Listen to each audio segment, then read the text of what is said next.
series of crimes in a small farming community left people reeling in shock and fear. As the hunt for the suspects expanded, they turned to the FBI for help. They traveled over 1,000 miles to find the deadly perpetrators before more innocent victims crossed their path.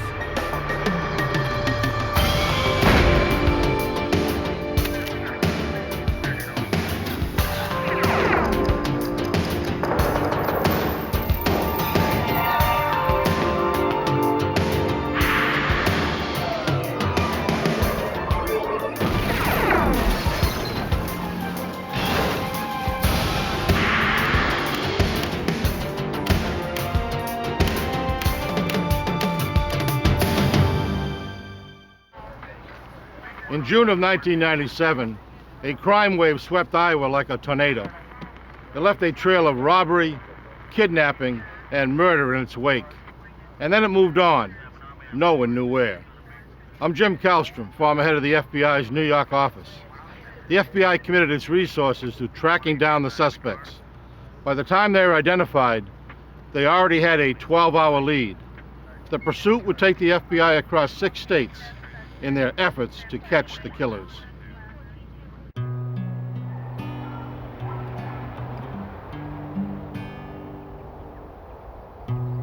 June 11th, 1997, south central Iowa. The farming region, rich with crops and livestock, began to stir as dawn became morning.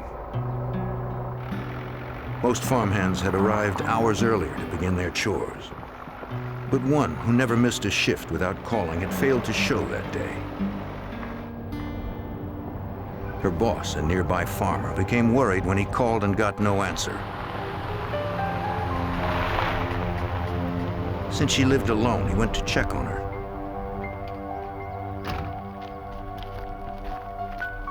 He noticed her pickup truck wasn't there, and the front door was ajar.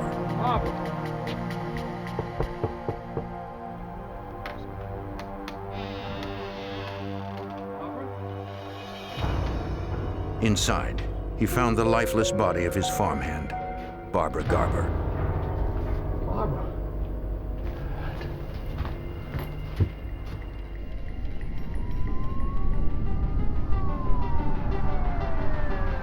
Mahaska County Sheriff's Chief Deputy Paul DeGeest responded to the 911 alert. In 20 years of law enforcement, I've been involved with about 5 or 6 homicides. So it's not something that happens a whole lot in Oskaloosa, Iowa, or Mahaska County. When we went into the living room, we observed Barb Garber's body. She was sitting upright, fully clothed in a chair.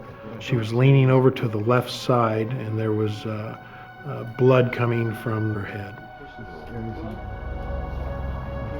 The sheriff called specialists from the Iowa Division of Criminal Investigation to process the scene. The middle-aged woman had been shot 4 times at close range while she sat in the chair.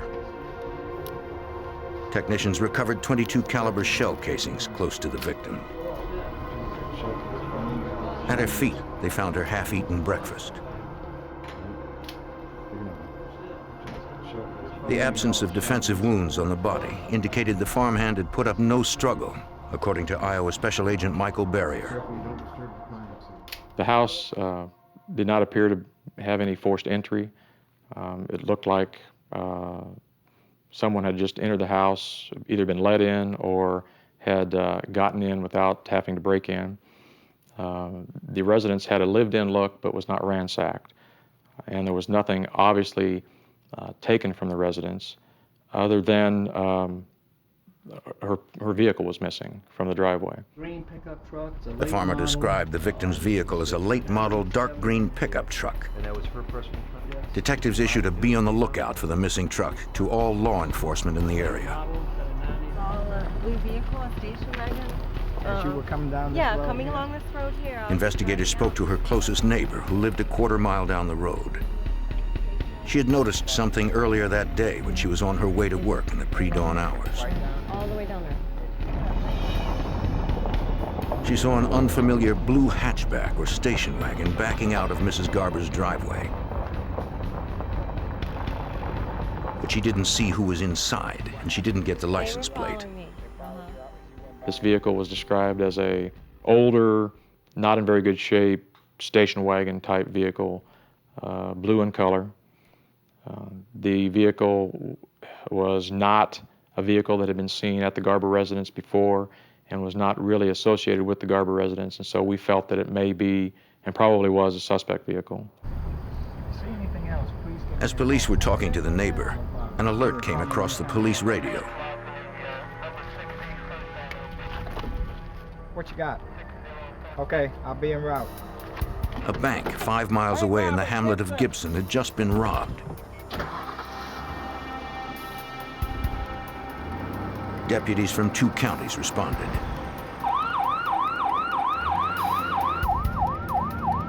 Because deposits are insured by the federal government, the FBI was called in. Yes. The closest field office was 77 miles away in Cedar Rapids. 2 males, armed. Okay. All right, we'll be heading right there. Larry, we got a bank robbery in Gibson. Okay. All right. FBI Special Agent Scott French was assigned the 2 case. males. What are they armed with? All right, bye.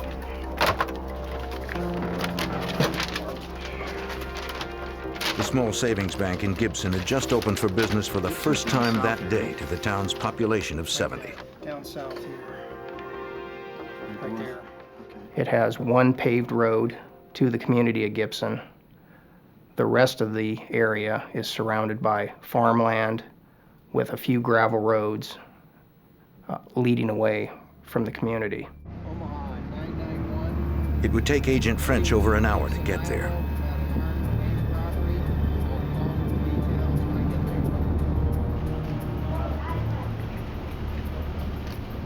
Sheriff's deputies arrived first to secure the crime scene and take witness statements.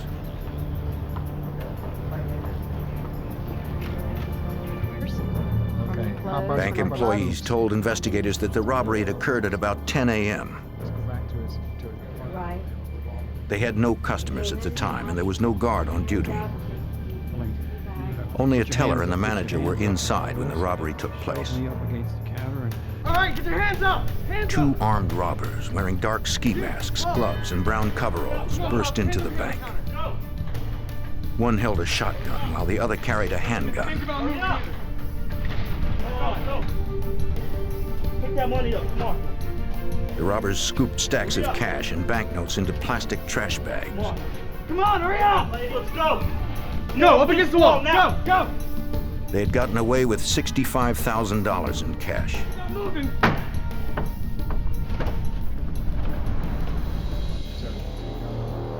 Though they wore masks, bank employees believed both men were white males. The Gibson Savings Bank did not have any security system. That is, no video cameras, no film to have recorded the robbery. This makes it difficult for investigators to have some evidence other than witness statements. Investigators found only one person who had seen anything, a 10-year-old girl. If you had to guess, what kind of car would you say it is? She told agents that she'd been riding her bike across the street when the robbery occurred. 2 men in ski masks holding bags had jumped out of a gray car and had run into the bank. She rode away before the men came out. The girl was either too young or too scared to get the license plate. Police put out an all-points bulletin alerting units to be on the lookout for a gray sedan as a possible getaway vehicle. I felt the robbers in this particular case were from the immediate area. First of all, the Gibson Bank is a very isolated location. Second of all, both individuals were wearing coveralls, which are somewhat indigenous to the working people in these communities. Car 32. Car 32. Good boy, dude. 10-4. I got it.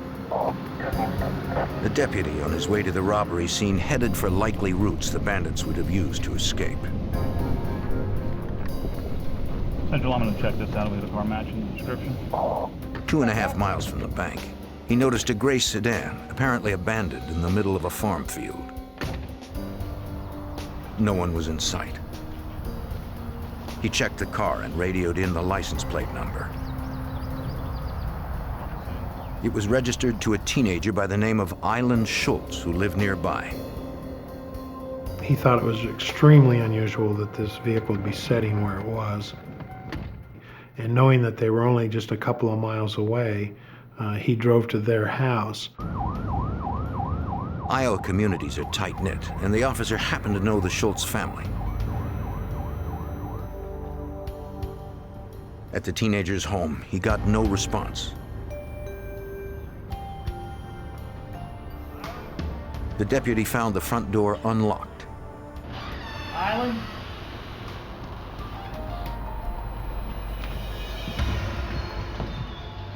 Inside, he discovered 18-year-old Island Schultz lying on the floor, shot to death. He radioed for assistance. Mahaska County Chief Deputy Paul DeGeest felt strongly that this second homicide was likely related to both the first murder and the bank heist. We're relatively sure in our own minds that these were all connected. They were in a 5-mile radius of each other. And again, that's just not something you see a lot of in rural Iowa, where you would have 2 bodies and a bank robbery all within a matter of 2 hours. The recent high school graduate had been shot twice in the head from close range. An audio cassette and 2 .22 caliber shell casings, the same caliber found at the first murder scene, were recovered close to her body. Like the earlier homicide, investigators found no indication of forced entry and no defensive wounds on the young girl. Iowa Special Agent Michael Barrier discovered another important connection to the first murder victim, Barb Garber. A neighborhood canvass in the area of the Schultz residence gave us information that a green pickup truck, newer, in good shape, was seen parked in the Schultz driveway at about 9:30 a.m. that morning. That's interesting to us because Barb Garber's pickup is a newer, dark green Dodge pickup truck. And so we believe that after her truck was stolen from her residence, that it ended up at the Schultz residence. And that tied the 2 homicides together. Both bodies were sent to the county medical examiner for autopsy. Analysis of the bullets confirmed what investigators had suspected. Each victim had been killed with the same weapon, a .22 caliber semi-automatic pistol. The FBI and local investigators assembled a command center in the Mahaska County Sheriff's Office. They set up a hotline and contacted the media with a description of the farmhand's late model dark green pickup truck. We occupied a large debriefing room, which acted as a command post.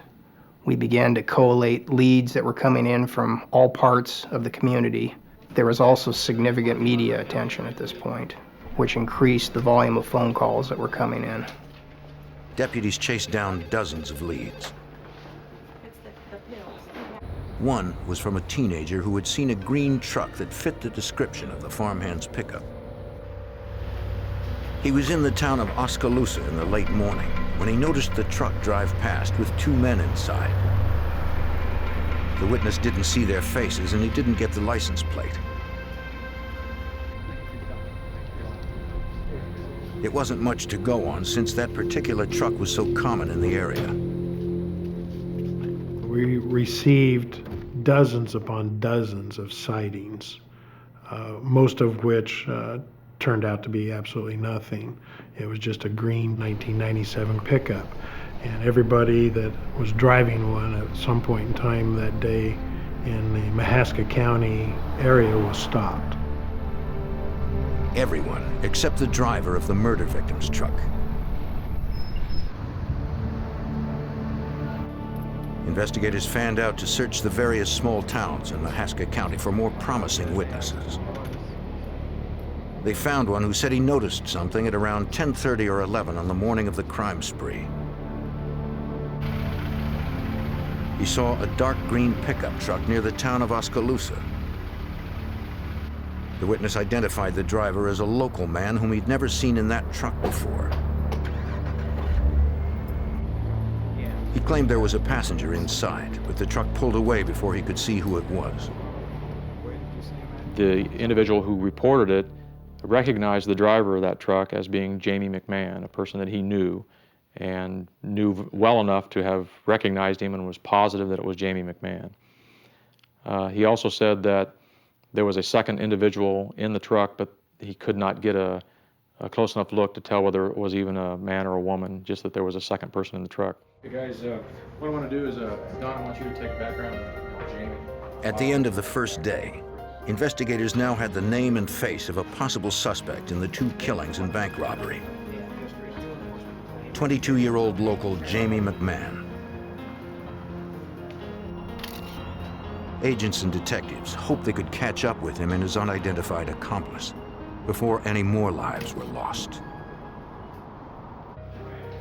On June 12, 1997, the day after 2 Iowa residents were killed and a bank was robbed, the FBI and local authorities had the name of a possible suspect, 22-year-old Jamie McMahon.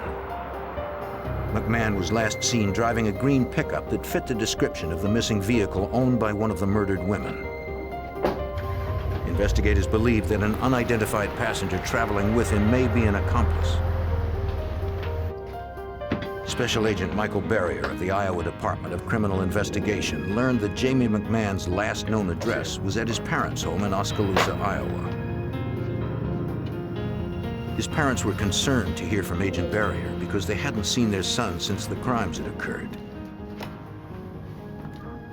When we spoke to friends and family about Jamie McMahon, we found that he had been a good kid, hard worker, but that in the past few months prior to these crimes, his personality had changed somewhat, that he began to lose weight, that he had stopped working, and that it just appeared that he was having problems. You mind if I ask Investigators you a few arrived at McMahon's home to search the house and find out more from his parents. questions? This won't take long. Can you provide us some help? Over the past seen several Jamie weeks, Chris recently? McMahon had been spending a lot of time with his 18-year-old stepbrother, Christopher Kaufman. Kaufman lived close by, but the two had different sets of friends and normally didn't see each other much. Lately, they'd been inseparable. Now, both were missing. These are good.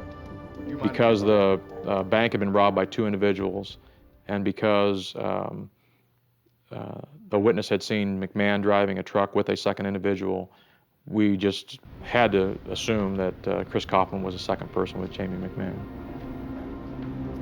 Detectives interviewed McMahon's friends who remembered seeing him with Christopher Kaufman late on the night before the crimes, driving an old blue station wagon. One friend had lent McMahon the car for the past few months, since the suspect couldn't afford one, according to Mahaska County Sheriff's Chief Deputy Paul DeGeest. This vehicle was a blue station wagon, which would appear to be a hatchback type vehicle if you just drove past the back of it. This would also tie in with the vehicle that the neighbor seen in Barb Garber's driveway earlier that morning. Investigators searched the car, but found no evidence that physically connected McMahon or Kaufman to Barbara Garber's murder. Any unusual behavior? McMahon's friends mentioned that he had always wanted a dark green pickup like the victims, but the sticker price was out of his range. Jamie had an infatuation with this particular type of vehicle. Earlier that year, he had one on order that fit the same as what Barb Garber's was and did not have the money to pay for it, so he canceled the order. His friends added that the day before the murder, McMahon had stopped by with Kaufman to borrow something else.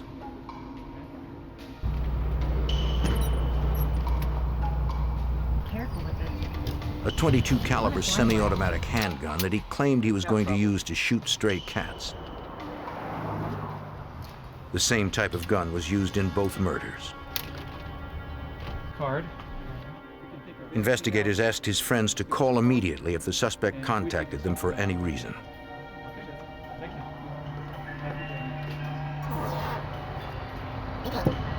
Authorities learned from several other friends that the suspected murderer had recently been abusing the drug methamphetamine. FBI Special Agent Scott French was concerned about McMahon's mental state, since the illegal drug is an addictive stimulant. Abusers of methamphetamine suffer a variety of side effects, one of which is they can be awake for several days. Second is they have loss of appetite. But of a greater concern to law enforcement is they have significantly clouded judgment. They become increasingly paranoid, and they may be easily agitated. A widespread manhunt was launched for the stepbrothers in the dark green pickup truck that was still missing. 5:30, the neighborhood canvas revealed that a small blue car was seen at the Garber residence. Agents and police also notified additional law enforcement agencies and media outlets throughout the Midwest. Warrants for murder and unlawful flight to avoid prosecution were issued for McMahon and Kaufman.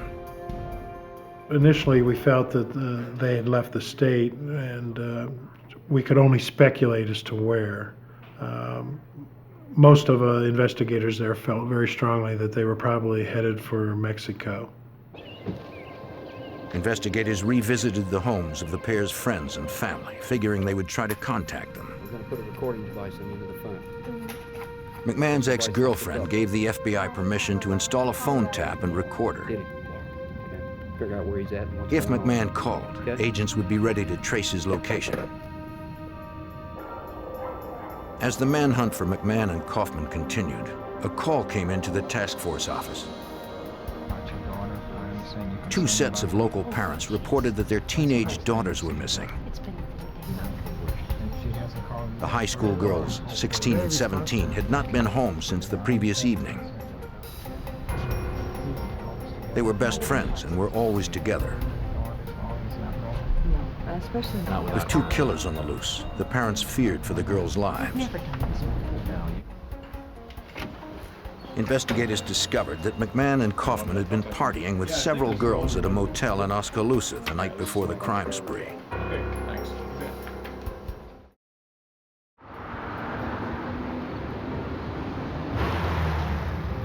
At the motel, a clerk told investigators the girls had stayed overnight and were still in the room on the morning of the crimes.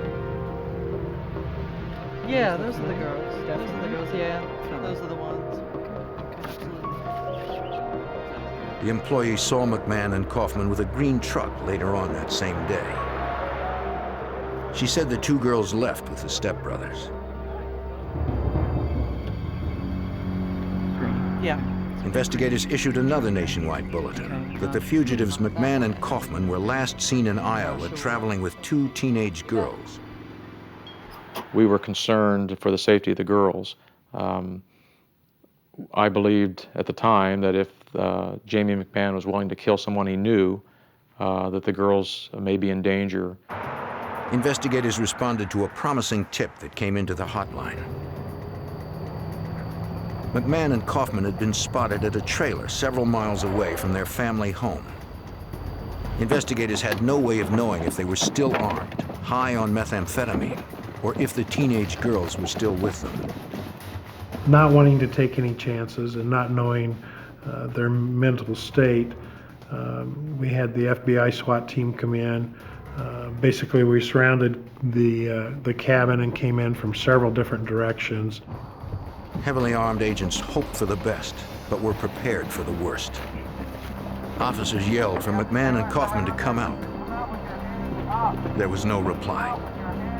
The police team stormed in, ready to use deadly force. In June of 1997, the FBI and Iowa investigators stormed a trailer in a remote field on the second day of a nationwide manhunt for 22-year-old Jamie McMahon and his 18-year-old stepbrother, Chris Kaufman. The pair were suspected in 2 murders and robbing $65,000 from a bank. 2 missing teenage girls were believed to be with them.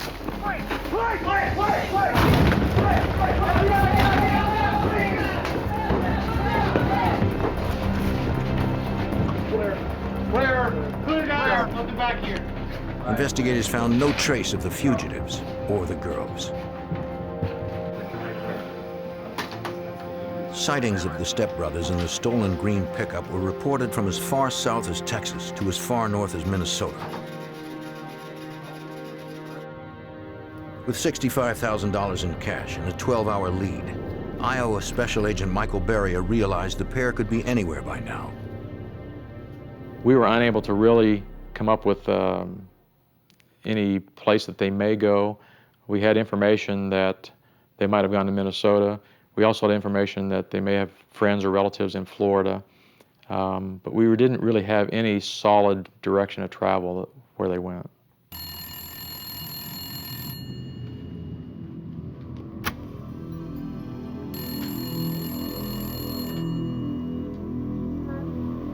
Hey, what's up, it's Jamie. After 7 days of searching, the FBI got the call they'd been hoping for. Yeah, they're looking all over the place for you. Agents were ready with a phone tap when Jamie McMahon called his ex-girlfriend. During the call, McMahon asked if authorities had any idea who killed Mrs. Garber and Eileen Schultz. He was fishing for information. He was trying to see what we knew and whether we even knew that they were suspects in the case. And she just told him, you know, what did you do and why are they looking for you? And he became aware quite quickly that he was a suspect and that we did know that they were involved. And he hung up.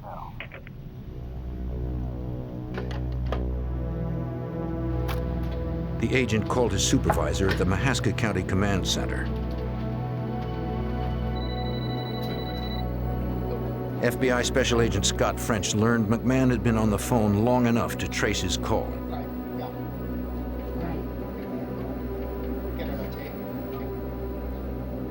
After we received the phone call from McMahon, I began the process of trying to track down the number from where he called.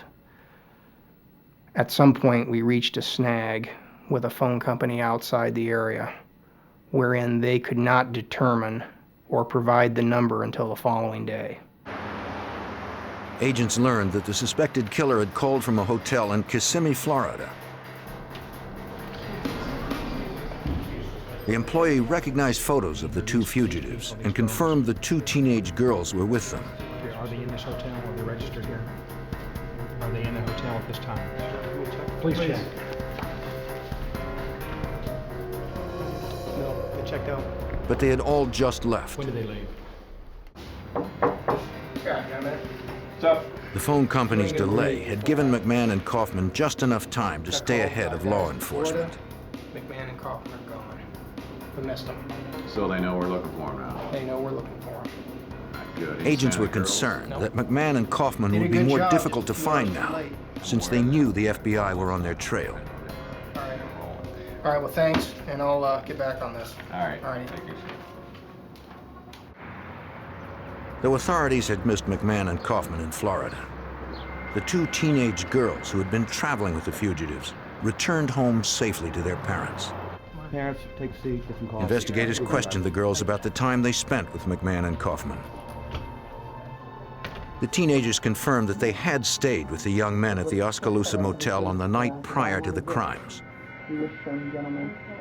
The next morning, McMahon and Kaufman came by in a green pickup with a lot of cash. McMahon, the eldest of the group at 22, offered them a free trip to Florida. The impressionable teenage girls agreed to go with the stepbrothers and didn't ask a lot of questions.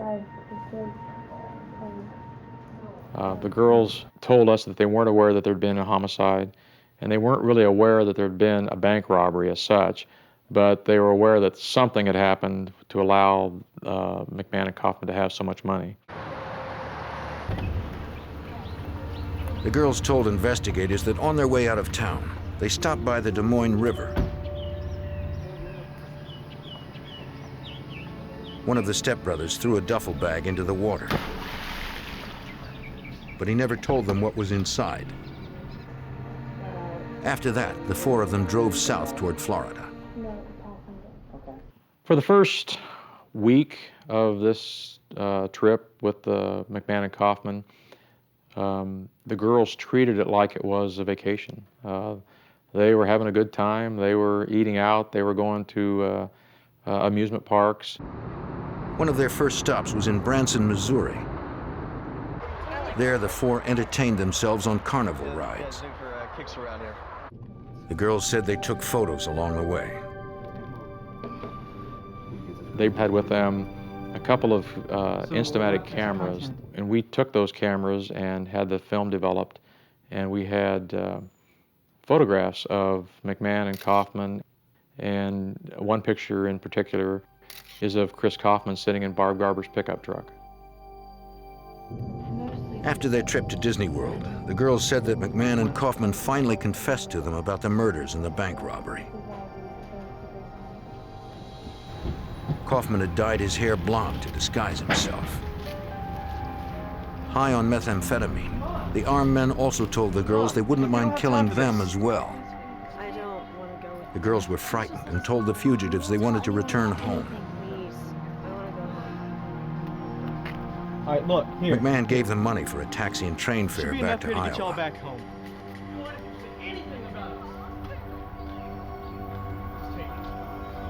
They told investigators they had no idea where the stepbrothers were headed.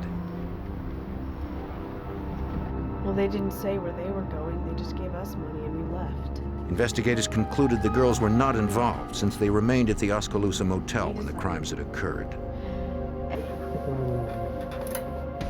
They released the teenagers into their parents' custody without filing charges.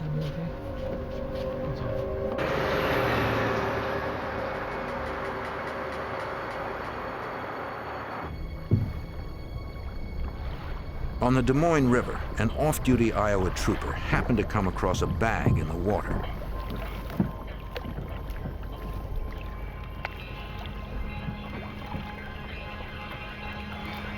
He opened it to find a pair of black ski masks and brown coveralls.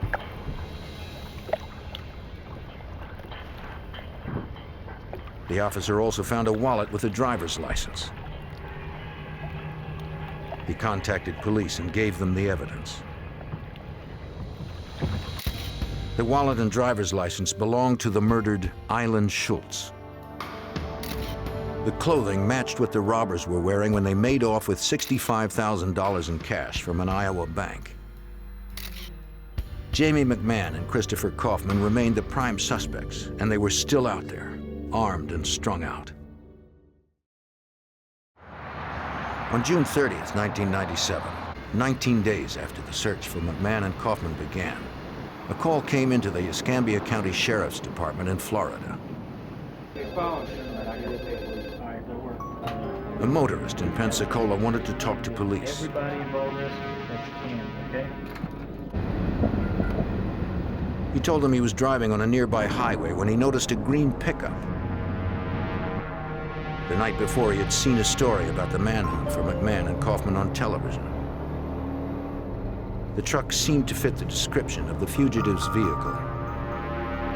The motorist pulled alongside to get a closer look. He thought the driver looked exactly like the man featured on the show. The truck also had Iowa tags. The motorist pulled off and phoned police. South, east, and west of the area. The Escambia County Sheriff's Department realized the motorist's description of the truck matched the one Iowa authorities were looking for. Iowa authorities wanted to be sure this wasn't just another false lead. It seemed promising since the suspected murderers were last seen in Florida. They confirmed the license number and sent photos of the stepbrothers to the sheriffs in Pensacola. That's the same guy I'm thinking of. Iowa investigators alerted them to use caution since the fugitive pair were considered armed and dangerous.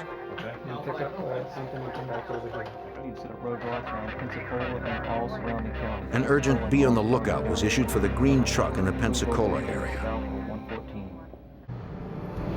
Deputies searched local roads, shopping centers, and motel parking lots for any sign of the fugitives or the stolen green pickup truck.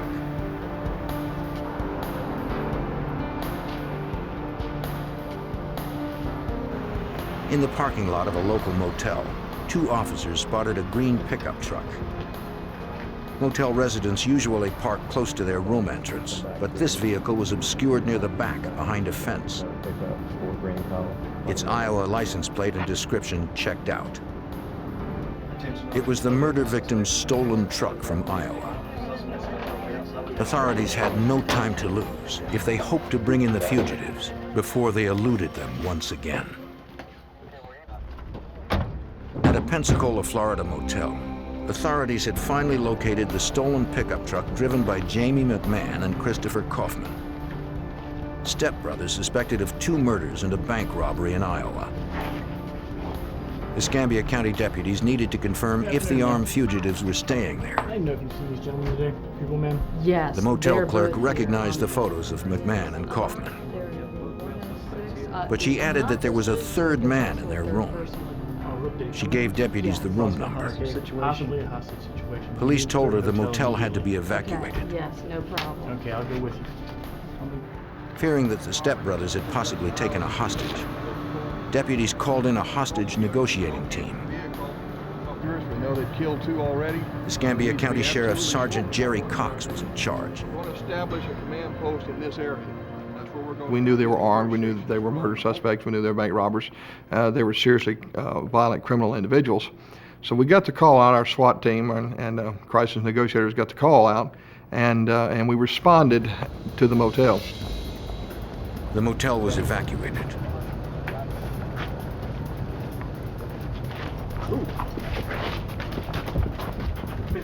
The hostage negotiating team set up an emergency center nearby.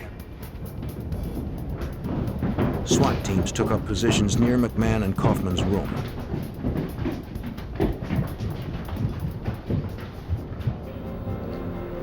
Snipers set up on a nearby roof.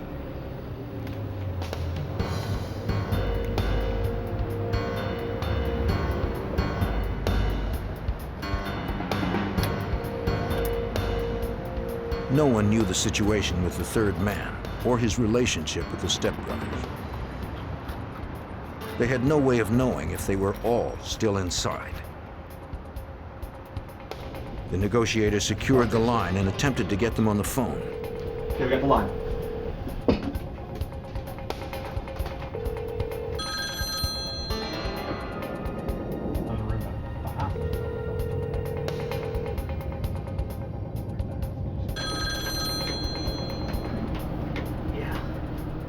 From the man's tone of voice, the negotiator believed he was likely a hostage. When I made contact with the room, the first individual that I talked to was the hostage himself. He gave me a false name, and I began to try to talk to him a little bit, knowing that was not the correct name, of course, and try to find out what his situation was, what his physical condition was, and what the situation was in the room. The man said he had just met the fugitives hitchhiking and stayed with them to party for a while. The stepbrothers had been awake for almost 4 days, high on meth, and now they were finally crashing. There's no way. They'll shoot. The man had since become aware they were murder suspects and that they were still armed. In and out of sleep. Whacked out. He was absolutely frightened out of his mind. He did not know what to do, and he knew that they were willing to take life. They had made statements to him that they would not be taken alive, and therefore he was afraid to make any moves because of what they might do to him. Bobby? The negotiator tried to convince him to leave the room, that the rescue team would be at the door when he emerged. While the man considered what to do, McMahon woke up. Meth all night. Well, yeah, one of them's getting up. But they're, it's the cops, man.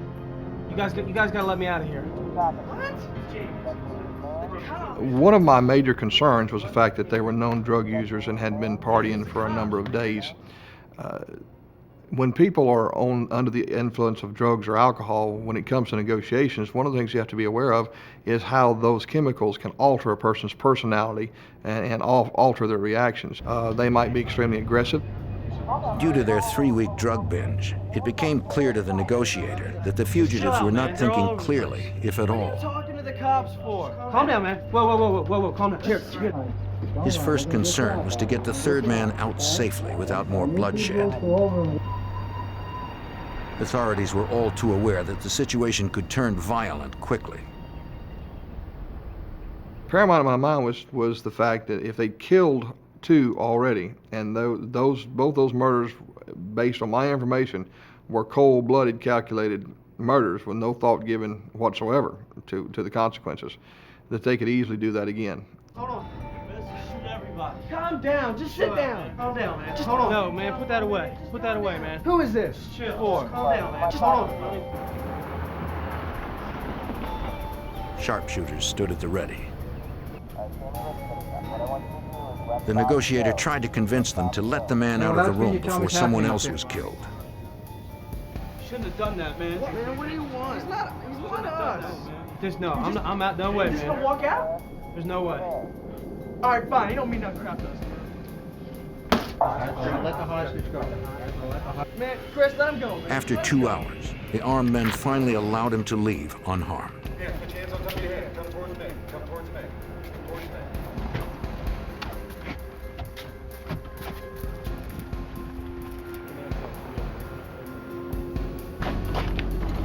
SWAT members spirited the hostage out of the line of fire to where the negotiators continued to work. The hostage said he met the fugitives in New Orleans and had been with them for several days.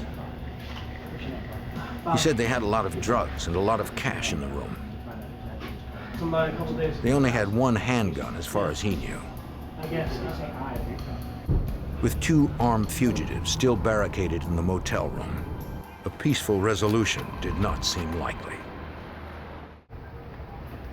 In June of 1997, hostage negotiators and a SWAT team surrounded a Pensacola, Florida motel where 2 armed fugitives wanted for 2 murders and a bank heist in Iowa remained barricaded inside their room, strung out on drugs. Escambia County Sheriff Sergeant Jerry Cox was the lead negotiator. The most difficult segment of the negotiations for me was to try to overcome the emotional state that they were in as a result of their drug use, their prolonged activity of being awake for so long, and to try to direct them in a peaceful resolution. He spoke to 18-year-old Christopher Kaufman for some time. This is Chris. We're gonna kill everybody. The young fugitive was aware that he was surrounded by police. Sergeant Cox tried to convince him to do the sensible thing and come out unarmed. But one of the things I was able to learn from Kaufman was that he was tired, that he was just too physically and mentally exhausted to be making an awful lot of decisions. Worn out, Kaufman passed the phone to his 22-year-old stepbrother, Jamie McMahon. Hello? What? The negotiator noticed that McMahon seemed more lucid, more mature than his younger brother. He used it as a hook to separate the two. So I told him, I said, it's obvious to me that you're the one who's running the show in there. I need you to take charge and do something for me. And he said, what is that? And I said, well, what I need you to do is I need you to take care of your brother. I need you to get him out of there. Look, just go. The strategy worked. Man, just go. I started this. Let me finish. Movement, red one, white male. Chris, man, I just want you to go. McMahon didn't want his brother to suffer No, whatever look at me, man. You consequences just gotta McMahon go. was going to face by staying in the room. Go.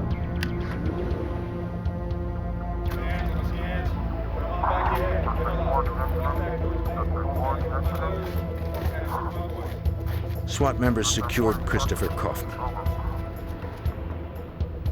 Now, only his stepbrother remained. McMahon teetered between indecision and despair. He knew his options were limited. The 22-year-old began to weigh life in prison versus suicide. I heard what sounded to me like a weapon being charged.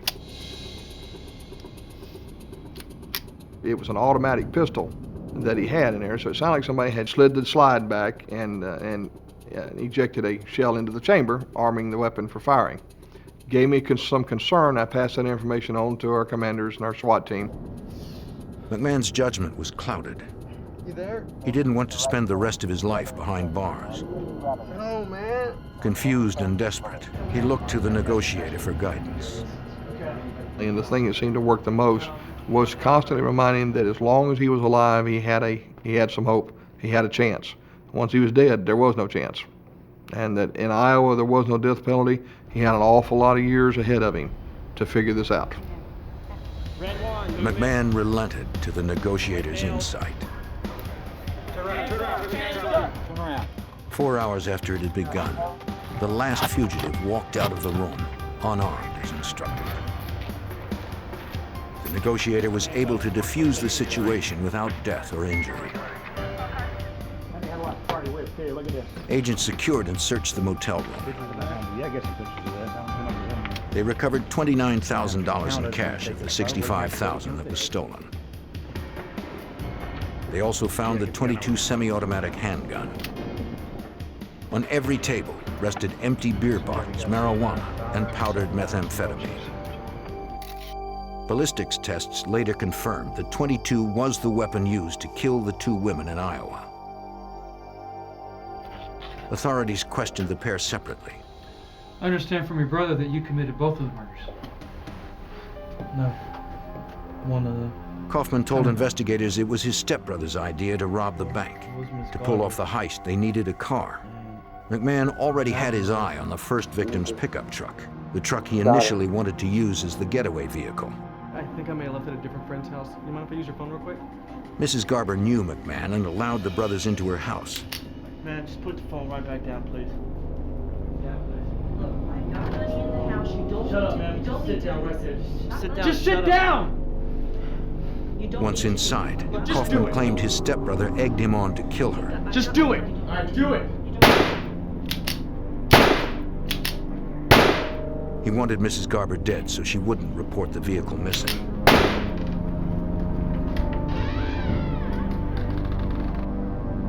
Kaufman said he shot Barbara Garber twice, then again to make sure she was dead. Since McMahon loved her truck so much, he wanted to keep it and steal a different vehicle to use in the robbery. McMahon decided to try another friend of his, Island Schultz. Hey! You're my brother Chris, right? Hey, we are completely out of gas, so can we borrow some money? Sure, no problem. Come on in. We got some. Like Mrs. Garber, their second victim let McMahon in along with Kaufman. The pair claimed they needed money for gas. She lent them $5. That's fine for now. Yeah. As she bent over to put a music tape on, Kaufman told investigators his stepbrother shot her in the back of the head. To make sure she was dead, McMahon shot her again between the eyes. The stepbrothers took Schultz's car keys and wallet.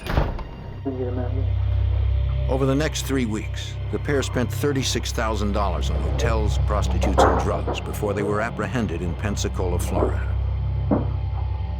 Though Iowa had no death penalty, Jamie McMahon, 22, and Christopher Kaufman, 18, faced the federal death penalty for 2 carjackings resulting in death. They faced another federal charge for bank robbery. To avoid a death sentence, the stepbrothers pled guilty to all federal and state charges. Their convictions left many unanswered questions for the people of Iowa and Mahaska County Chief Deputy Paul DeGeest. These 2 guys were as common as any 2 boys next door. I can't explain why they would go to this extent to get a vehicle and to go on vacation or just to impress a couple of girls. It's just crazy.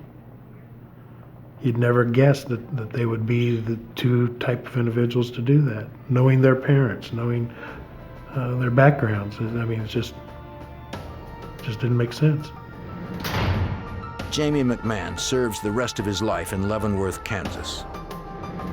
Christopher Kaufman serves his time in solitary confinement in the tough Supermax federal prison in Florence, Colorado.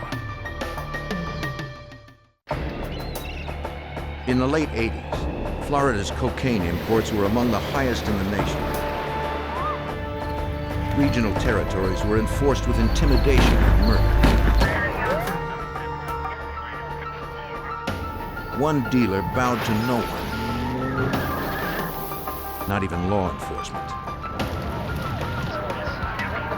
Desperate to stop the violence, authorities turned to the FBI for help.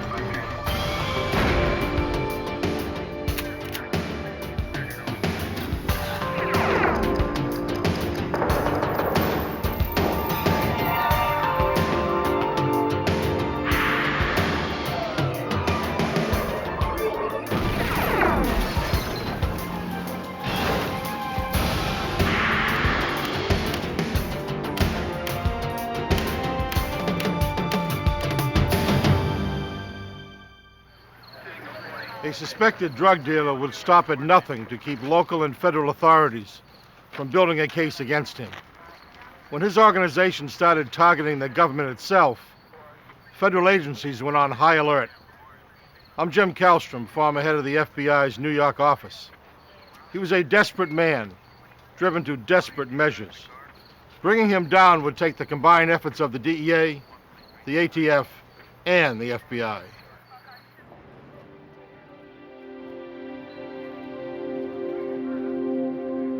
Fort Myers Beach, Florida, July 18, 1987. It was a Saturday night in a Gulf Coast beach town with a thriving nightlife and a booming drug trade. Away from the tourists, many local residents spent the weekend at private parties. For some, that included cocaine. At one party, several men waited for their friend to return with more drugs.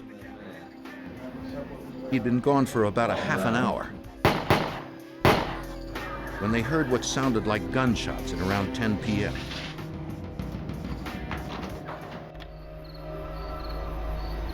The owner of the car, whose vehicle was used for the drug run, saw that it was now parked out front. Inside, he found his friend shot to death.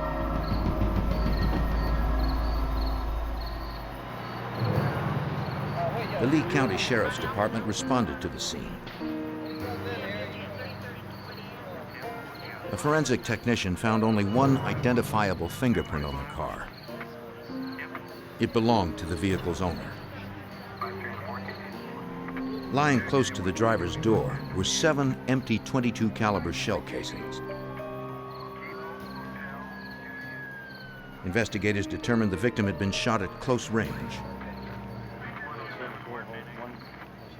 An autopsy would reveal 8 bullet wounds in his upper body and traces of cocaine in his bloodstream. The owner of the car said the dead man was his friend, 29-year-old Craig Karen. Reluctantly, he told homicide detectives that the victim had left earlier to buy cocaine.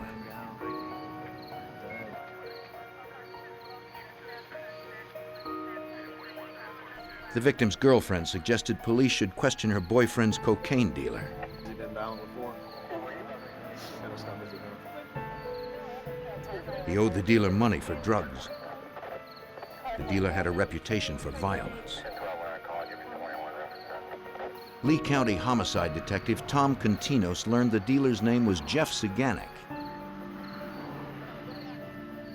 Jeff is a young kid from Fort Myers Beach who had established himself as what I thought to be a mid-level drug dealer on the beach.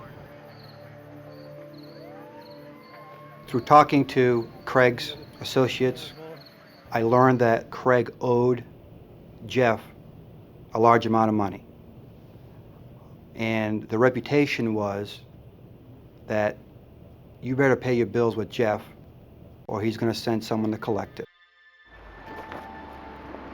The next day, an unexpected visitor appeared at the Lee County Sheriff's Department.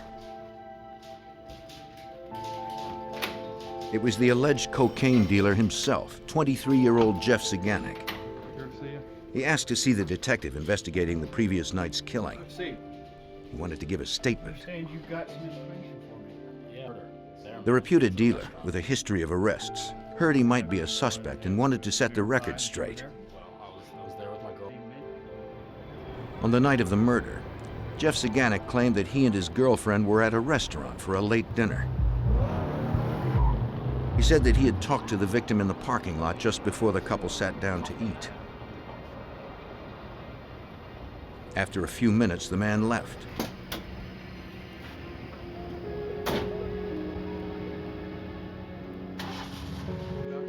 The reputed dealer said he and his girlfriend were at the restaurant from about 9:45 until 11 p.m. And he had more to offer than his word. Jeff Saganek handed the detective his restaurant receipt. The waitress who served them confirmed the story. Yeah, I'll talk to her. Maybe we'll slide by the restaurant and see if... It appeared he had an airtight alibi. But to the seasoned detective, it seemed Jeff Saganek was trying too hard to cover his tracks. I had investigated enough homicides to see all different types of suspects and how they react and the reasons why they commit murder. For this young kid to come in, as well organized as he was, with an alibi, with witnesses, with receipts, he became my #1 suspect. On a tip, the detective questioned a member of a local rock band who was also known to deal cocaine. He admitted that the victim sometimes bought drugs from him directly, which made Jeff Saganek, allegedly the largest dealer on the beach, angry over the lost sales. At about 11:15 on the night of the murder, Jeff Saganek came to the lounge where he was playing. According to the performer, Jeff Saganek boasted that he had just had the victim wasted and that it would teach the people of Fort Myers Beach a lesson.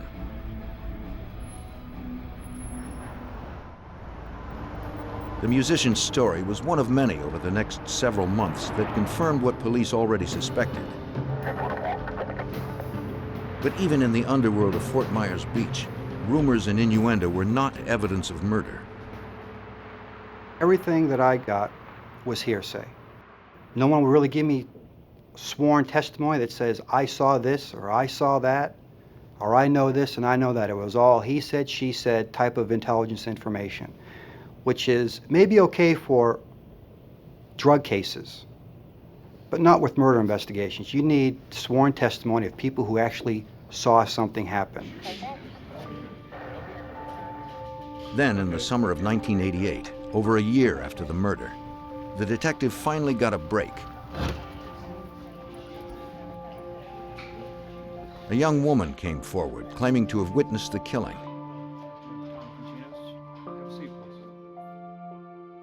She had not spoken up sooner because she was addicted to drugs and was protecting her former supplier, Jeff Saganek. Craig Karen. He had it hidden. Now she was clean and wanted to tell detectives what she had seen on the night of July 18th, 1987. But when he told me to go.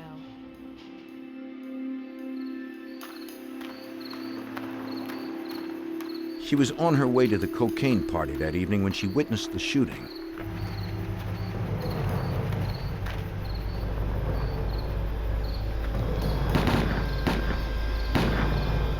The gunman was her former boyfriend,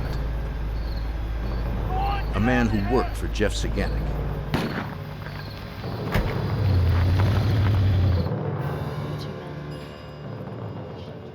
But the detective would be unable to speak to her boyfriend directly. Just a few months after the murder, her boyfriend had committed suicide.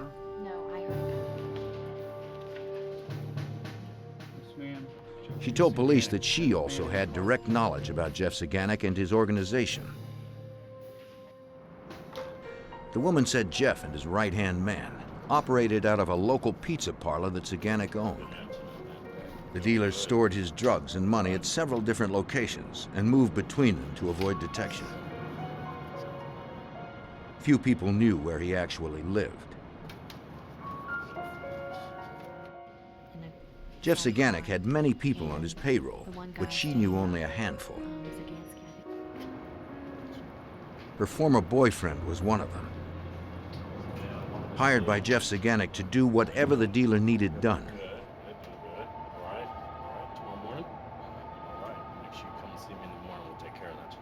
She and Jeff had also had an arrangement. In exchange for storing drugs and guns at her apartment, Jeff had paid her rent. I'll see you in the morning, okay? Unable to corroborate her story with other testimony or physical evidence, the detective could not charge Jeff Saganek with the murder. I followed up on those leads, and I was not able to substantiate any of the information that she gave me at that point. So without the trigger man, without a gun, without eyewitness testimony, I couldn't get to Jeff. I couldn't get to Jeff. I had no physical evidence, no testimonial evidence that enabled me to bring charges against Jeff.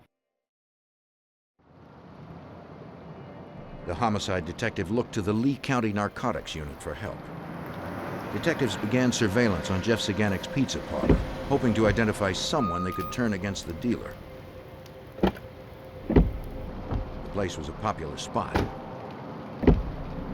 It would take time for officers to discern the drug traffickers from the legitimate customers. To complicate matters, Jeff Saganic changed his name legally to Jeff Matthews, presumably to sever ties to his past crimes.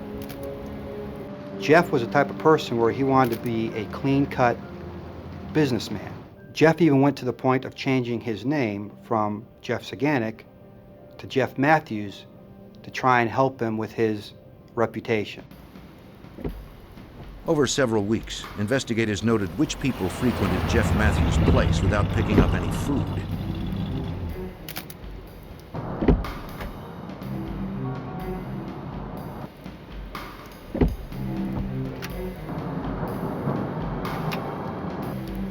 Investigators spotted one man who visited often. A license plate check revealed his name was Stephen Franken. Detectives speculated that Franken might be their connection to Jeff Matthews.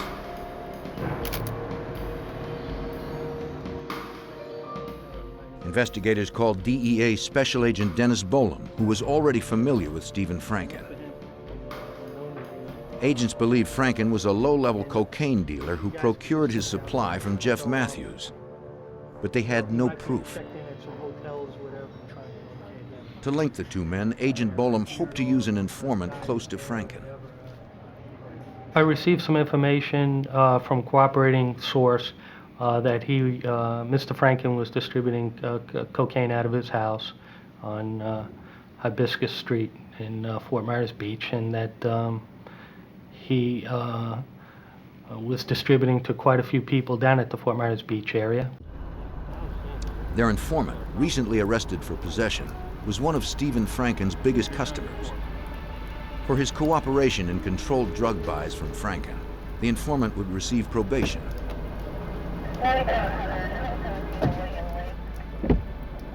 If the purchases were successful, agents would be able to arrest Franken, then press him for direct testimony about Jeff Matthews and his organization. Stephen Franken was important to the investigation. He had quite a bit of knowledge as far as drug trafficking that was taking place down at Fort Myers Beach, and with Jeffrey Matthews' participation in this drug trafficking. The informant returned with cocaine. After several more buys, DEA agents finally had what they needed to make an arrest.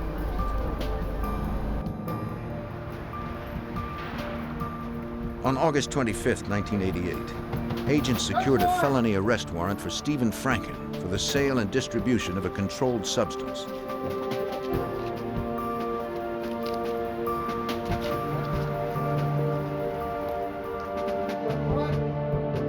Once Franken was in custody, agents searched his house.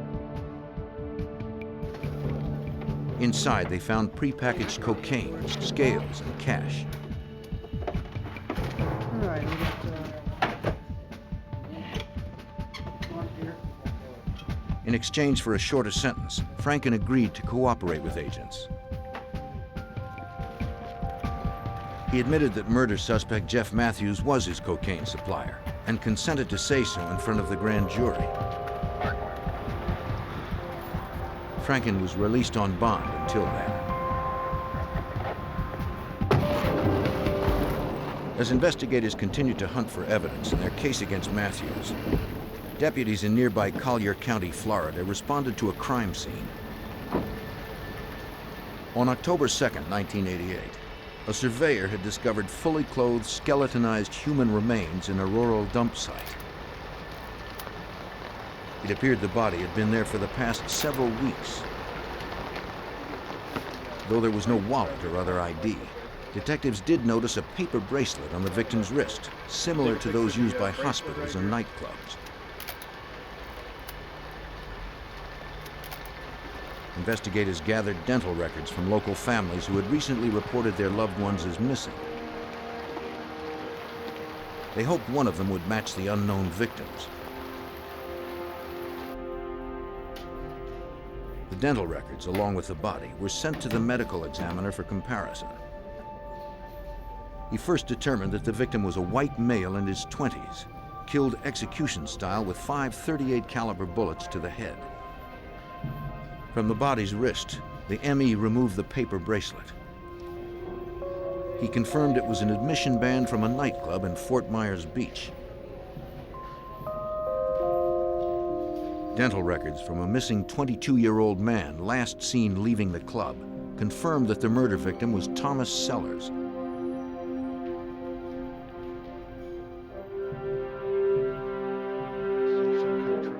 A Collier County Sheriff's detective visited Sellers' father to give him the bad news. Questions in reference to that. Has he been doing any illegal activities or hanging around anybody lately that... The father told the detective that his son had a cocaine problem and believed the young man owed his dealer, Jeff Matthews, $1,000. It was also rumored that his son was last seen leaving the club with a man reputed to be a hitman for the dealer.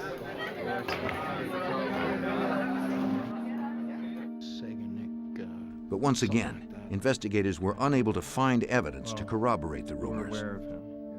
Do you have any pictures of your son? Agents and detectives' only direct witness to Matthews' operation was Stephen Franken, a low-level dealer arrested months earlier. They hoped his grand jury testimony would be enough to arrest a cocaine supplier suspected of ordering 2 executions.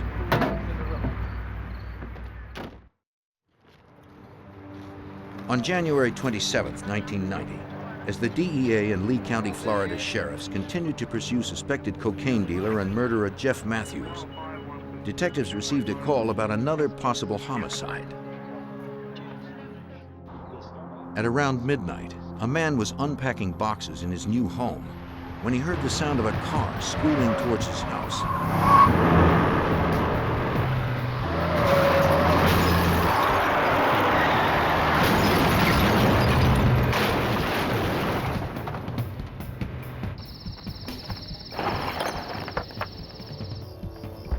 The vehicle didn't stop until it reached his backyard.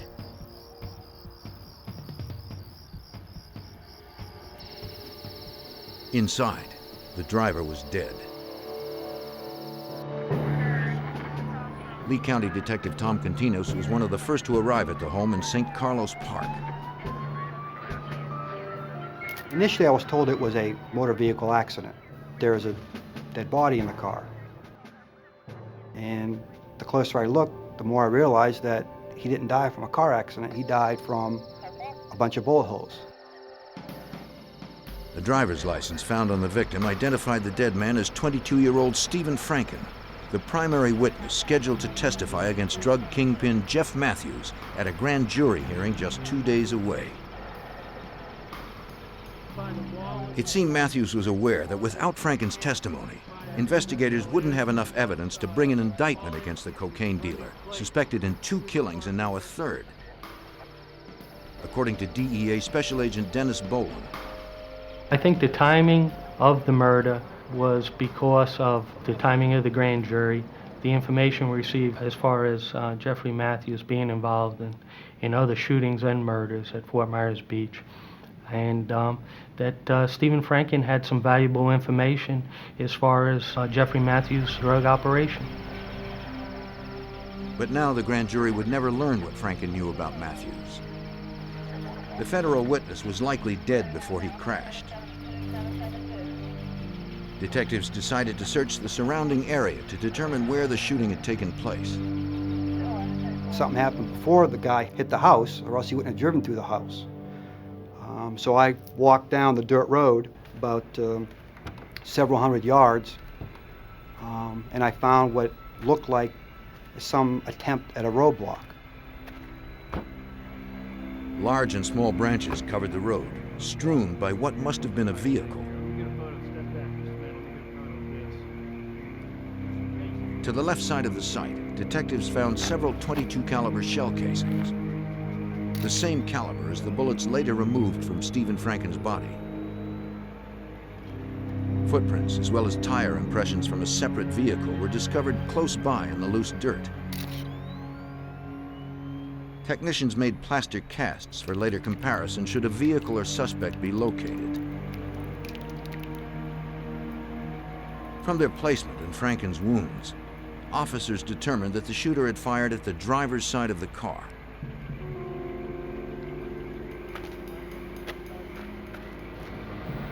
My immediate thoughts were that someone had constructed this roadblock to slow a car down, slow the car down enough where someone can jump out of some brushy area that's along both sides of the road and shoot the person driving that car.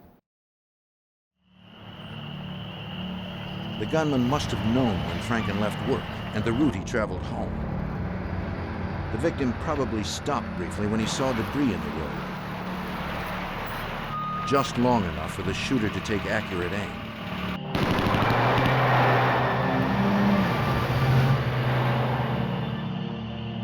Clinging to life for a few more moments, he likely accelerated down the road and into the house.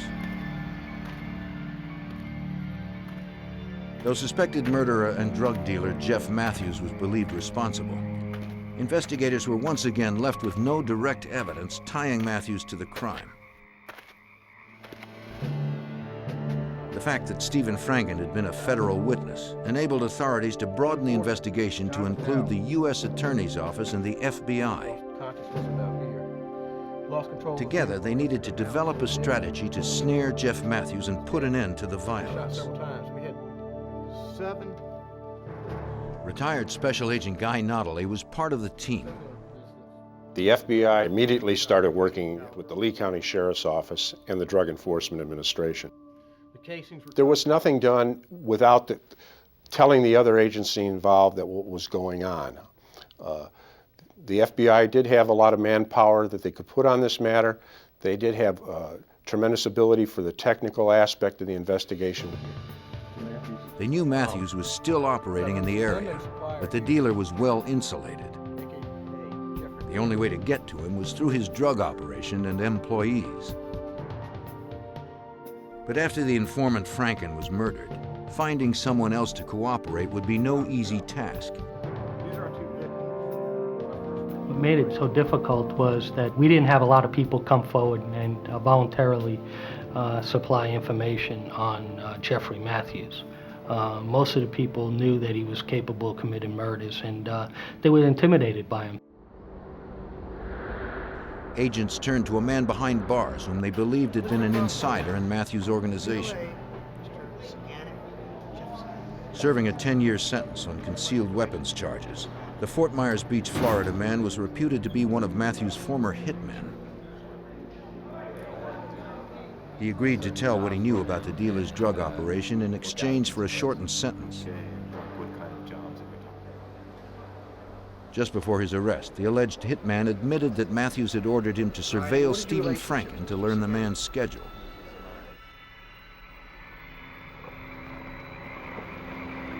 With that information, Matthews would be able to silence Franken before he could testify against him. The convict denied knowing who actually pulled the trigger, since he was behind bars before the murder took place. He did tell investigators about another unsolved homicide he claimed that Matthews had committed. He said that one night at the pizza parlor, a contractor was repairing the tiles on the kitchen floor after the restaurant closed. That's right. Yes. Split the sounds. The hitman had brought over a new silencer for Matthews' gun. No one's gonna hear anything. No one hear anything. That thing, see the weight. It's a heavy gun. Yeah. Look at that. Yeah. How's that? Nice target. Great.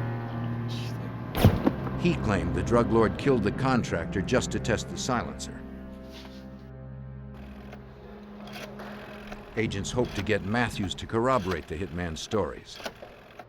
The convict agreed to call Matthews to set up a recorded meeting.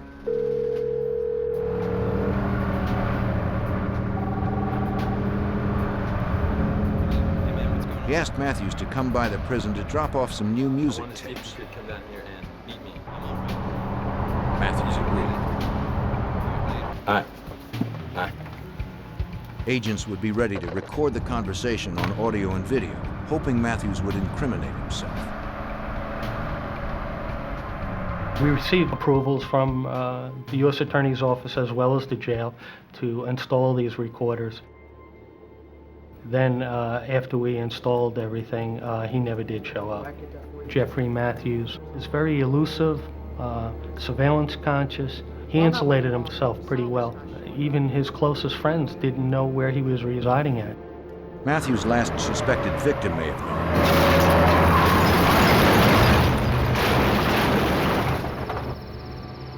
But because he was silenced, the alleged murderer remained free and was becoming more desperate. By early 1990, the FBI, DEA, and Florida authorities continued to pursue suspected drug lord and murderer Jeff Matthews. Since 1988, he had been implicated in 4 executions in the Fort Myers Beach area. For Lee County homicide detective Tom Continos and dozens of agents, a lack of hard evidence and verifiable witness statements kept Jeff Matthews just out of reach.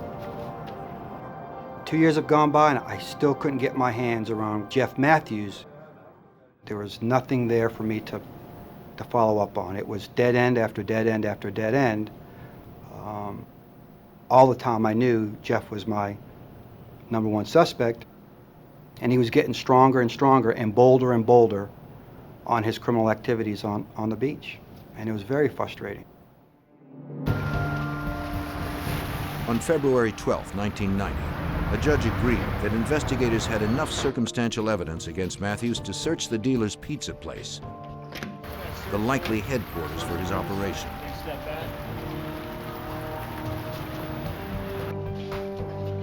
They served the warrant after hours to avoid endangering customers. Upstairs, down here. From the restaurant, investigators seized documents, phone records, and bank and credit card statements. They also confiscated Matthews' Trans Am. The tire treads were compared to impressions found at one of the murder scenes. The results were negative.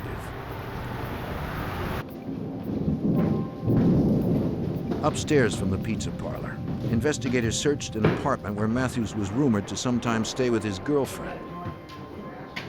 The couple was not there, nor did the searchers find any cocaine. But they did recover silver-tip .357 cartridges. 45 caliber cartridges. 22 calibers. Cash, additional phone records, and most importantly, 22 caliber bullets. The same caliber used in at least 3 of the 4 executions. They were sent to the crime lab to be compared with the spent 22 caliber rounds retrieved from the victims. Tests of the bullets' metallurgic composition did not reveal any matches. It was one more dead end in a grueling case. Though there was no direct evidence linking the alleged drug dealer to the murders, DEA Special Agent Dennis Bolam and his team believed they had enough to indict Jeff Matthews and several associates as part of a continuing criminal enterprise. We had concerns at that point that by leaving him out on the street, he could commit additional murders. So we felt we had sufficient evidence at that point, and that's the reason why we went and got the indictments to go pick him up. But Matthews was nowhere to be found. Friends and associates claimed that he had left Fort Myers for parts unknown.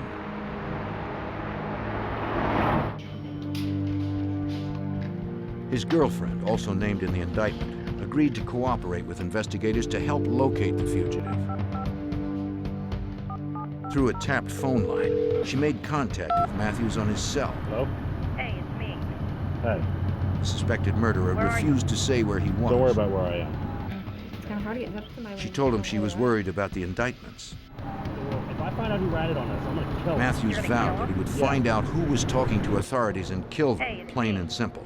Where are you? Yeah. He hung up seconds later.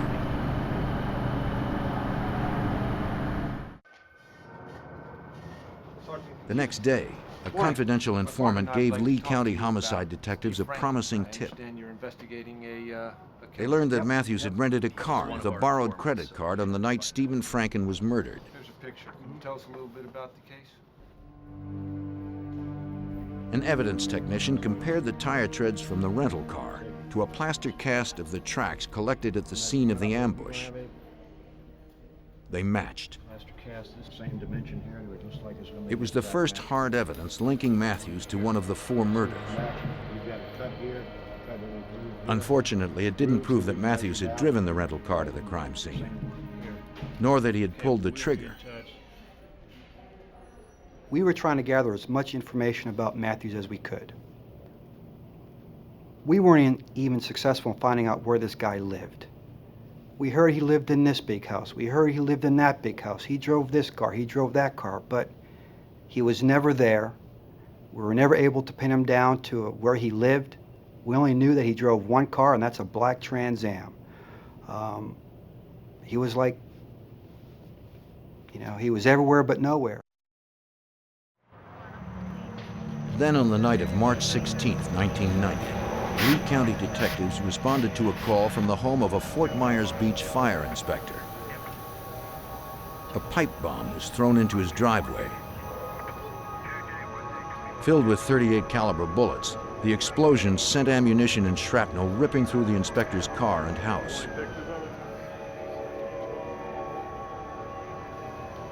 It also damaged a storage shed and a neighboring home. No one was injured. The inspector said he had no idea who might be responsible. Detectives asked him for a list of businesses that had failed any recent fire inspections. You got any problems with anybody? One name stood out. Jeff Matthews. I responded to that scene, learned that this fire inspector conducted a fire inspection of Matthews's restaurant and did not give him a very good write-up as far as the fire conditions of the restaurant. Once I heard that, I said, this is Jeff sending this guy a message. But if it was Matthews, he had left no trace. All police had to go on was the spotty testimony of a neighbor. The neighbor had heard tires squeal just before the explosion. When he looked outside, he saw a white hatchback race away. It had been too dark to see the license plate. If Matthews had been involved, Detective Continos pondered his change in tactics. I remember thinking that was a significant change in Jeff's operation. Before, he was targeting other drug dealers. Now he's targeting government officials, being that he was a Fort Myers Beach fire inspector. That is something different that Jeff was doing. The detective returned home well after midnight. He tried to unwind, hoping to get some sleep.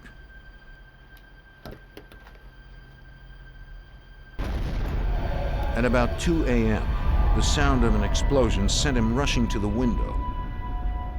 That sounded like a transformer blowing up, a car backfiring, fireworks. I mean, there's a number of things that happen in my neighborhood that sound could possibly occur. Phone rings 2 or 3 minutes later. It's one of my associates who's on the DEA task force, says, Tom, the DEA building just got blown up.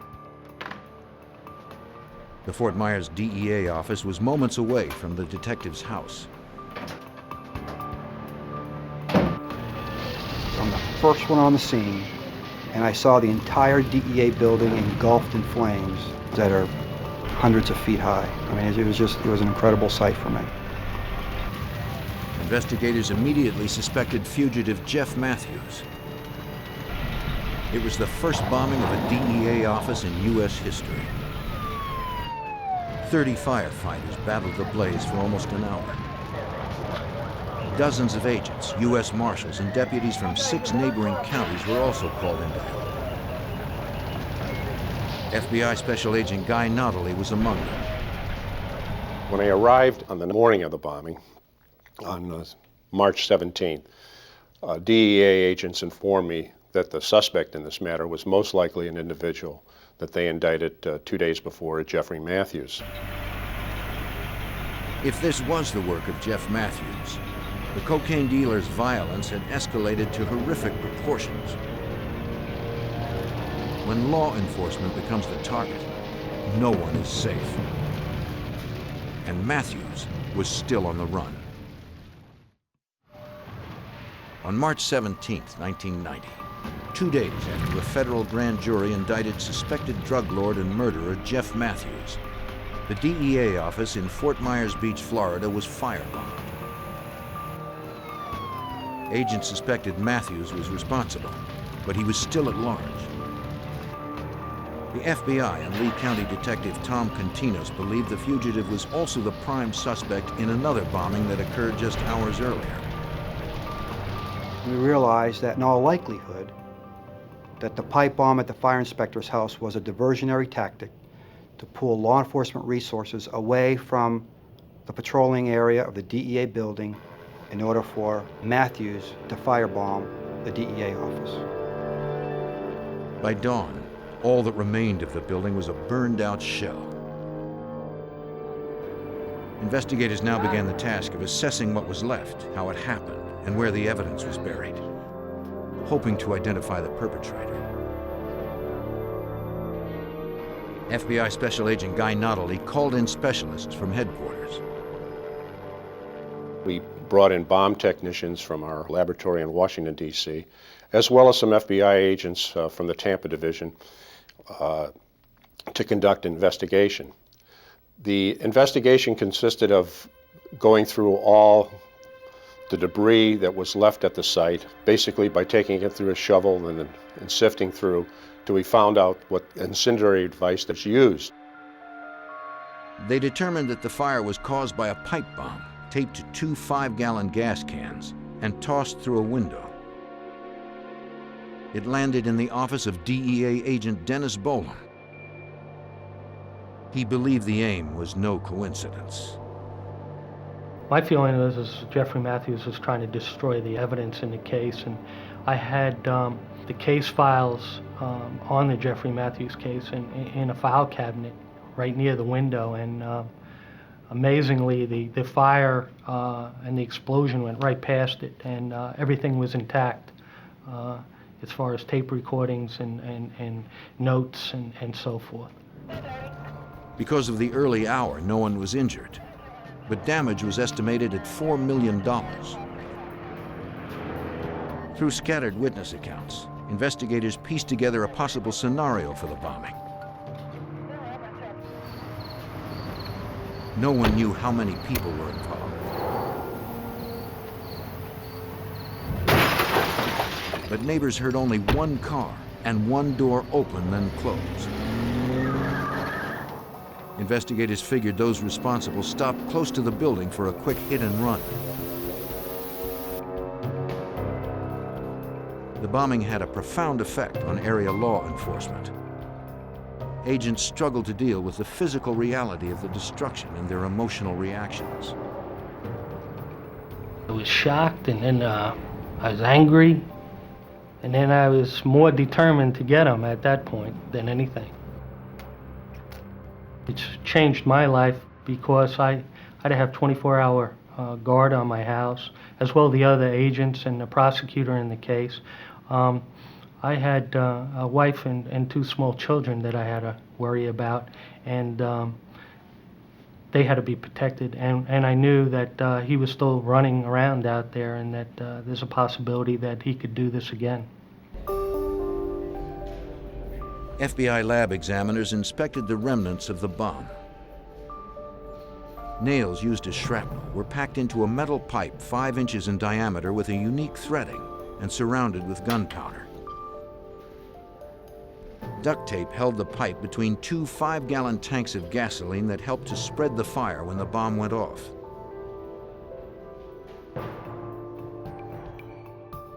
Pretty much familiar with the murders. 100 DEA agents joined the team, and the 4-person FBI office grew to more than 50. Investigators began tracking down where the bomb materials may have been purchased. Teams of agents canvassed every hardware store and gas station for miles around. The pipe used in the bomb had a unique threading. Agents found the store clerk who had sold this unusual item just days before the explosion.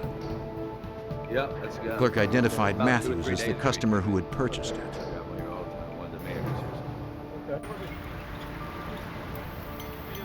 Agents asked dozens of gas station employees if they remembered anyone purchasing gas in 2 5-gallon tanks during the past week or so. One remembered that a man fitting Matthews' description had done so recently. The evidence was mounting against the bomber, but agents still had no idea where he was.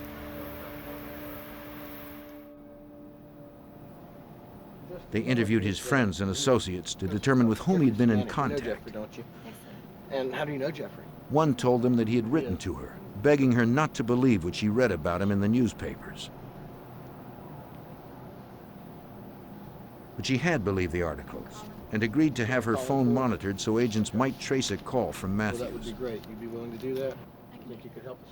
He was elusive. We never knew where he would be at any given time. He was always on the move. So we utilized a trap and trace. We knew that he utilized a cell phone, and we were trying to zero in exactly where he was. With a signed affidavit, agents went to the company that handled Matthews' wireless account. If there was a hit on a cell tower from his phone, authorities would be alerted. They discovered he was still in Florida. We had even aerial surveillance set up in the Orlando area where we found out where his cell phone was coming from to see if when he made a call that we could get people there quickly in an attempt to apprehend him. But agents were unable to trace Matthews' calls closer than a 2-mile radius. Then investigators received the tip they were hoping for. They raced to a Fort Myers storage facility where the manager had recognized Matthews from the media. The fugitive was presently unloading a truck there.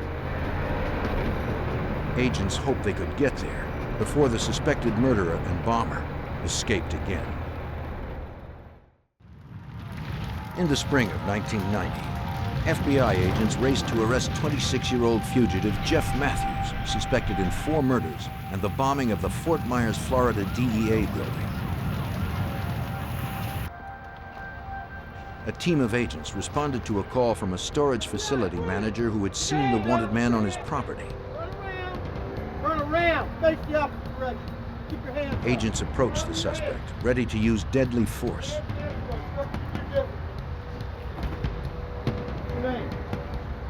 They removed his wallet to check his ID. Okay. The man was not Jeff Matthews. After 2 years of pursuit, Lee County, Florida Detective Tom Continos was disappointed, but not discouraged. I just knew that at some point we were going to get him. He was too active, he was too violent. What concerned me was at what cost before we got him. We just didn't know how long it was going to take and how many dead people it was going to take for us to get there. That was my concern. Is this where he kept his stuff? Yes, sir, it is. All right, thank you. Investigators received a tip from a realtor who claimed to have rented a house to Jeff Matthews before he was a known fugitive. They found common items, including duct tape and hardware store bags that might be linked to the bombing. Then they came across something that seemed clearly connected to Matthews' crimes. As DEA Special Agent Dennis Bolam recalls, there was a note, and the note was addressed to the Lee County Sheriff's Department. I don't know the exact verbiage that was used in it, but it's something to the effect that, catch me if you can. Catching me because you won't. Investigators sharpened their resolve to find him before anyone else was killed. Jeffrey. On April 9th, 1990, Matthews called his friend's tapped phone. Agents were prepared to strike if the woman could keep him on the line. All right, yeah, I can. This time he was calling from a payphone, according to FBI Special Agent Guy Notley. We were able to determine that he was in the Orlando area. Agents were sent to different quadrants where they could be within 10 or 15 minutes of different pay phones that we thought maybe Matthews was using. Field agents waited for the word as precious seconds ticked by. The woman asked him where he was, but Matthews was anxious to hang up. Despite his best efforts, they got the trace. Agents set out to apprehend him before he vanished again. Our people were able to put a location on where the phone call was coming from. Agents were only about 5 or 10, 15 minutes away. They arrived at the scene. He was still talking when the agents arrived. FBI, you're under arrest. Show us your hands. Show us your hands. After almost 3 years of pursuit, investigators arrested Jeff Matthews without incident. To avoid the death penalty, Jeff Matthews pled guilty to supervising a continuing criminal enterprise, committing homicide to further that enterprise, cocaine trafficking, and bombing a federal building.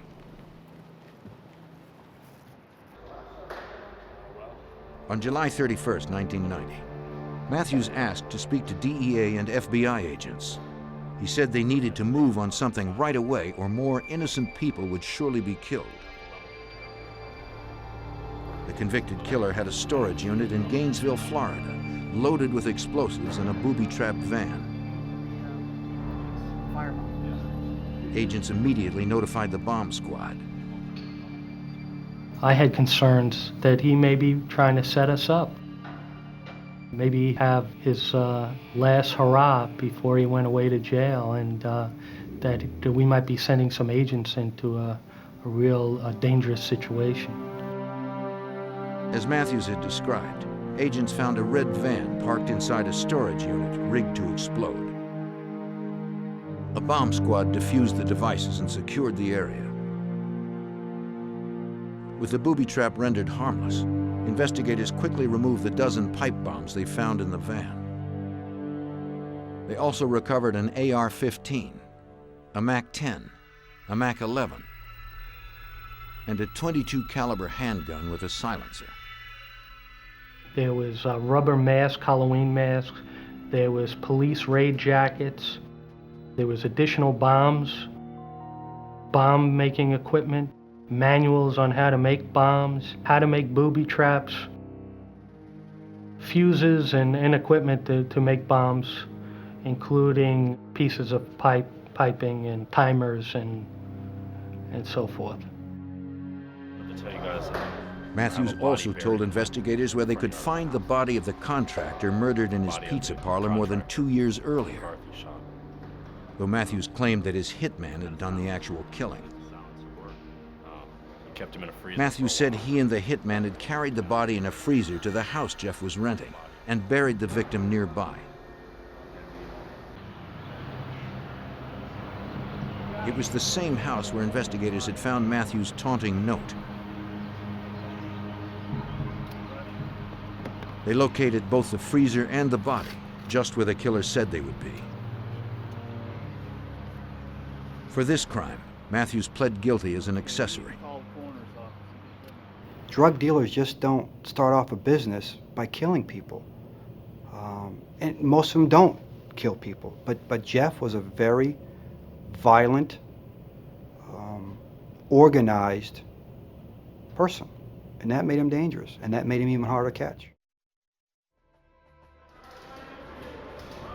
On October 1st, 1990, 26-year-old Jeff Matthews was sentenced to 100 years in prison without the possibility of parole. He will never again be free to terrorize the people of Fort Myers Beach, Florida.